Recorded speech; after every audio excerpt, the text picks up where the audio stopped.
ನಿಯಮಗಳನ್ನು ಗಾಳಿಗೆ ತೂರಿ ಬೇಕಾಬಿಟ್ಟಿಯಾಗಿ ಅಧಿಕಾರ ಚಲಾಯಿಸುತ್ತಿರುವ ಅಧಿಕಾರಿಯನ್ನ ನೋಡ್ಕೊಂಡು ಬರೋಣ ಬನ್ನಿ.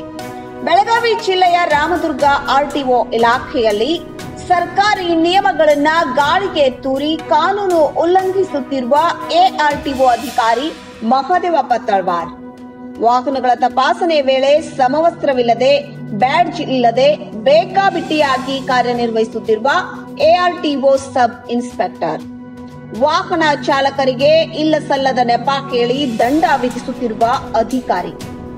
ಸರ್ಕಾರಿ ಅಧಿಕಾರಿಗಳೇ ಕಾನೂನು ಉಲ್ಲಂಘಿಸಿದರೆ ಜನಸಾಮಾನ್ಯನ ಗತಿ ಏನಾಗಬೇಕೆಂದು ಜನರು ಪ್ರಶ್ನಿಸುತ್ತಿದ್ದಾರೆ.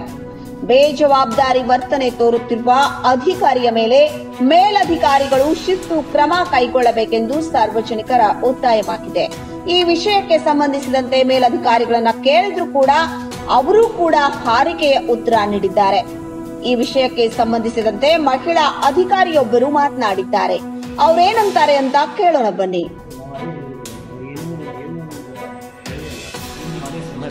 ನಿಮ್ಮ ಎಆರ್ಟಿಒ ಅವರು ಸ್ಪಷ್ಟವಾಗಿ ಹೇಳಿದರೆ ನಾವು ಮಾಡಿಸೋದಿಲ್ಲ, ಇಲ್ಲ ಹೋಗ್ಲಿ ಬಿಡ್ರಿ ಅಂತ ಹೇಳ್ತಾರೆ. ಇದರಲ್ಲಿ ಅವರೇ ಕಳಿಸಿದ್ದಾರೆ, ನೀನು ಅವ್ರ ವೆಹಿಕಲ್ ಅಲ್ಲೇ ಅವ್ರನ್ನ ಬೇರೆ ಕಡೆ ಸಾಗಿದ್ದಾರೆ. ನಮ್ಮ ಕನ್ನಡ ನೋಡಿದ್ದೀವಿ.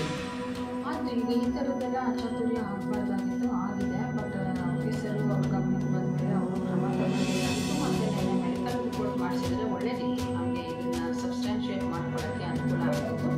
ಬಟ್ ನಾವು ಇದ್ರ ಮೇಲೆ ಏನಿದೆ ಸ್ಟಿಚಸ್ ಆ್ಯಕ್ಚುಲಿ ತಗೊಳ್ತೀವಿ. ನಿಮ್ಗೆ ಅದನ್ನು ಸದ್ಯದಲ್ಲೇ ಬೇಕಾದ್ರೆ ನಾನು ಅದನ್ನು ಕೊಡಿಸ್ತೀನಿ. ಈಗ ನನ್ನ ಹಂತದಲ್ಲಿ ನಾನೇನು ಮಾಡಬೇಕು ಏನು ಮಾಡಿ ಮತ್ತೆ ನನ್ನ ಶಿಸ್ತು ಕ್ರಮಕ್ಕೆ ನಮ್ಮ ಮೇಲಧಿಕಾರಿಗಳಿಗೆ ಟ್ರಾನ್ಸ್ಫರ್ ಕಂಪ್ನಿ ಯಾವ ಕ್ರಮ ತಗೋಬಹುದು? ಶಿಸ್ತು ಕ್ರಮ ನಮ್ಮ ಕಮಿಷನರ್ ಟ್ರಾನ್ಸ್ಫರ್ ಆಗ್ಬೋದಾ? ಏನು ಯಾವ ಥರ ಏನು ಶಿಸ್ತು ಕ್ರಮ ಅಂದರೆ 2-3 ಥರ ಬರುತ್ತೆ. ಒಂದು ಸಸ್ಪೆನ್ಷನ್ ಮಾಡ್ತಾರೆ, ಮತ್ತು ಅದಾದಮೇಲೆ ಟ್ರಾನ್ಸ್ಫರ್ ಮಾಡೋದು, ಮತ್ತು ಎಂಕ್ವೈರಿ ಕಂಡಕ್ಟ್ ಮಾಡ್ತಾರೆ, ಡಿಪಾರ್ಟ್ಮೆಂಟ್ ಮಾಡ್ತಾರೆ. ಈ ಥರ ಬೇರೆ ಬೇರೆ ಪ್ರೊಸೀಜರ್ಸ್ ಎಲ್ಲ ಇರ್ತದೆ. ನಾವು ವಿವರವಾಗಿ ಮೇಲಧಿಕಾರಿಗಳು ಬರ್ತೇವೆ. ಮೇಡಮ್ ರೀ ಶಿಸ್ತುಪಾಲಿಕಾರ ಅವರು ಏನು ಕ್ರಮ ತೆಗೆದುಕೊಳ್ತಾರೆ. ನಾವು ಇದನ್ನು ಖಂಡಿತ ನಿಮಗೆ ಬೇಕಾದ್ರೆ ಅದು ಏನಾಗಿದೆ ಅದು ಮೇಡಮ್ ರೀ ಏಜೆಂಟ್ರ ಹವಳಿ ಅಂತ ತುಂಬ ಭಾಳ ಆಗ್ಬಿಡ್ತಾರೆ ಮೇಡಮ್. ಮಧ್ಯವರ್ತಿಗಳು ಲಾಸ್ಟ್ ಟೈಮ್ ಒಂದು 2-3 ಸತಿ ಬಂದವಾಗ ನಾನು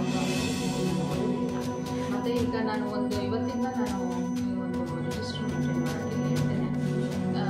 ಯಾರು ಕೆಲಸ ಇರುತ್ತೆ, ಯಾರು ಅರ್ಜಿ ತಗೊಂಡು ಬರ್ತಾರೆ ಅವರು ಅವರ ಹೆಸರನ್ನ ದಾಖಲಿಸಿ ಹೊರಗಡೆ ಬರುವಂಥ ವ್ಯವಸ್ಥೆ ಮಾಡ್ತಾರೆ. ಈಗೇನೆ ನಾನು ಅವ್ರಿಗೆ ಇನ್ಸ್ಟ್ರಕ್ಷನ್ಸ್ ಕೊಡ್ತೇನೆ. ಯಾಕಂದರೆ ನೆಕ್ಸ್ಟ್ ಮಂತ್ ನಾನು ಬರ್ತೀನಿ. ಆವಾಗಲೂ ಬೇಕಾದ್ರೆ ನೋಡಿ ಇದಕ್ಕೆ ಏನೇನಾಗ್ತಾ ಇದೆ ಲೈವ್ ನಡೀತಾ ಇದೆಯಲ್ಲ, ಇದೇನು ಮೇಡಮ್ ಆರ್ ಟಿ ಆಫೀಸ್ ಬೋರ್ಡೇ ಇಲ್ಲ ಮೇಡಮ್. ಇದು ಇವಾಗ ಜಸ್ಟ್ ಮೇಡಮ್ ನೀವು ಬಂದಿದ್ರೆ ಅಂತ ಎಲ್ಲ ಸ್ಟಾರ್ಟ್ ಆಗಿದ್ದೀರಿ. ಬೇಕಾದ್ರೆ ನಾವು ಮಾಡಿ ತೋರಿಸ್ತೀವಿ ಮೇಡಮ್. ಮತ್ತು ಮೇಲಾಧಿಕಾರಿ ಬಂದಾರೆ ಅದು ಎಲ್ಲ ಸ್ಟಾರ್ಟ್ ಆಗಲೇಬೇಕಲ್ರಿ ಮೇಡಮ್. ನಾವು ಕಾಯಂ ಬಂದು ನೋಡ್ತಾ ಇದ್ದೀವಿ, ಯಾವುದು ಇರೋದಿಲ್ಲ. ನಾವು ಬಂದಾಗ ಆ ಕಡೆ ಅಂತ ಅಲ್ಲಿ ಕೊಟ್ಟಿರೋದು ಇದನ್ನ ಪ್ರತಿದಿನ ನೀವು ಟ್ರಾನ್ಸ್ಪರೆಂಟ್ ಆಗಿ ವರ್ಕ್ ಮಾಡಬೇಕು. ಸಾರ್ವಜನಿಕರಿಗೆ ಪಾರದರ್ಶಕತೆಯಿಂದ ನಿಮ್ಮ ಆಫೀಸಲ್ಲಿ ಏನೇನು ಕೆಲಸ ಆಗುತ್ತೆ ಅದೆಲ್ಲ ಅವ್ರಿಗೂ ಗೊತ್ತಾಗಬೇಕು.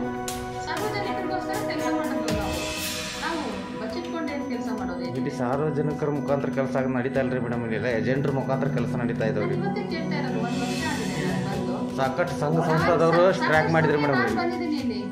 ನನ್ಗೆ ಯಾವತ್ತೂ ಯಾವುದು ಇದ್ರ ಬಗ್ಗೆ ಒಂದು ಕಂಪ್ಲೇಂಟ್ ಆಗಲಿ ಇದ್ರಾಗಿ ಬಂದಿಲ್ಲ. ಇವತ್ತು ನೀವು ಕೇಳ್ತಾ ಇದ್ದೀರಾ, ನಾನು ಅದನ್ನು ನಾವು ನಿಮ್ಮ ಎಆರ್ಟಿಒ ಗಮನಕ್ಕೂ ತಂದಿದ್ದೀವಿ ಮೇಡಮ್.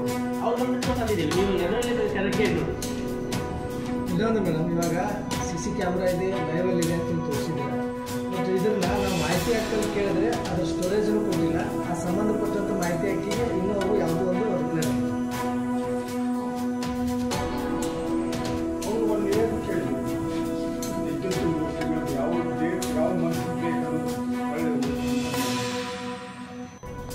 ಈಗ ನೀವೆಲ್ಲ ಇಷ್ಟೊಂದೆಲ್ಲ ಮಾಡ್ಕೊಂಡು ಬಂದಿದ್ದೀರ, ಏನೇನು ಆಗ್ತಾ ಇದೆ ಅಂತ ಹೇಳಿದ್ದೀರ. ನಾನು ಇವತ್ತೇನೆ ಕ್ರಮಗಳು ಕೈಗೊಳ್ಳಬೇಕು ಅನ್ನೋದೇ ಮುಂದಿನ ದಿನಗಳಲ್ಲಿ ನೀವು ಅದನ್ನು ನೋಡಬಹುದು. ನಿರಂತರ ಸುದ್ದಿಗಳಿಗಾಗಿ ನೋಡ್ತಾ ಇರಿ ಸತ್ಯಂ ಟಿವಿ ಕನ್ನಡ. ನಮ್ಮ ನಡೆ ಸತ್ಯದ ಕಡೆ. ವೀಕ್ಷಕರೇ, ನಮ್ಮ ಸತ್ಯಂ ವಾಹಿನಿಯ ಪ್ರತಿದಿನದ ಅಪ್ಡೇಟ್ ಮಾಹಿತಿಯನ್ನ ತಿಳಿದುಕೊಳ್ಳಲು ಸತ್ಯಂ ಟಿವಿ ಕನ್ನಡ ಯೂಟ್ಯೂಬ್ ಚಾನೆಲ್ಗೆ ಸಬ್ಸ್ಕ್ರೈಬ್ ಆಗಿ ಹಾಗೂ ಬೆಲ್ ಐಕಾನ್ ಅನ್ನು ಕ್ಲಿಕ್ ಮಾಡಿ.